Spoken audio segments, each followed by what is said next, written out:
Le monde compte de nombreux ordinateurs et petits réseaux. Du réseau local que vous pouvez avoir chez vous au réseau d'entreprise, le fonctionnement est le même.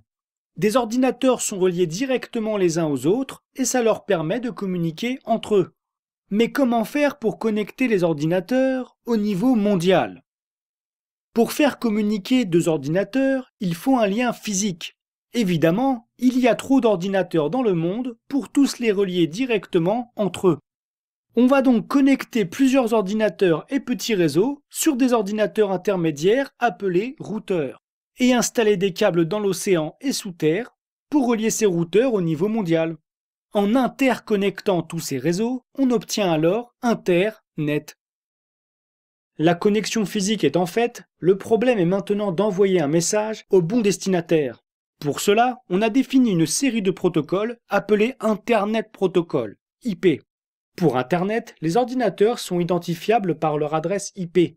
Une adresse IP, dans sa version 4, est une suite de 4 chiffres ayant chacun une valeur entre 0 et 255, soit une chaîne de 32 0 et 1 en binaire. L'IANA est l'organisme qui tient un registre des adresses IP au niveau mondial. Elle va distribuer par bloc les adresses IP aux 5 registres Internet régionaux, qui vont eux-mêmes les redistribuer à des registres nationaux ou locaux, tels que les opérateurs Internet. Bien sûr, les blocs d'adresses IP ne sont pas choisis au hasard. Ils donnent plus d'importance aux chiffres à gauche. Ainsi, un réseau contenant 255 adresses IP aura les adresses IP dans le bloc suivant. Les 255 possibilités seront sur le nombre de droite. Ces registres vont donc permettre de distribuer et de localiser les adresses IP. Enfin, quand un ordinateur se connecte à Internet, le fournisseur d'accès va lui donner son adresse IP. Les ordinateurs ayant une adresse, il faut maintenant que les messages arrivent à destination.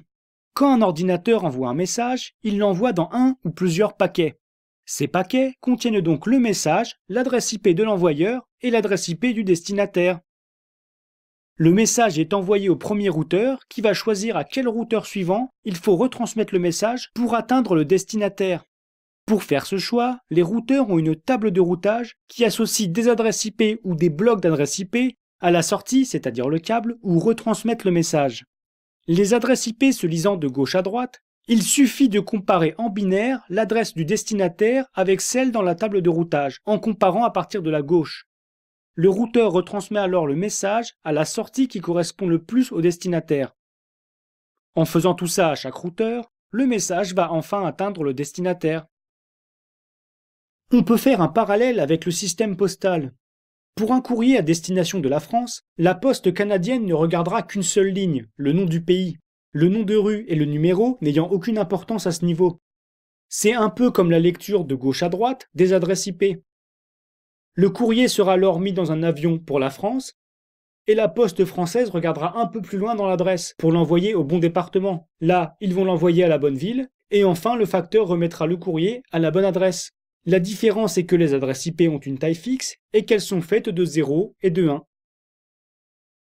Les ordinateurs sont câblés, ils ont une adresse et on a un système de livraison des messages. Maintenant, imaginons un cas classique. On veut aller sur un site internet. Prenons un exemple avec le lien http://exemple.com/truc. Il y a 3 choses dans ce lien. Le HTTP ne fait pas partie de l'adresse.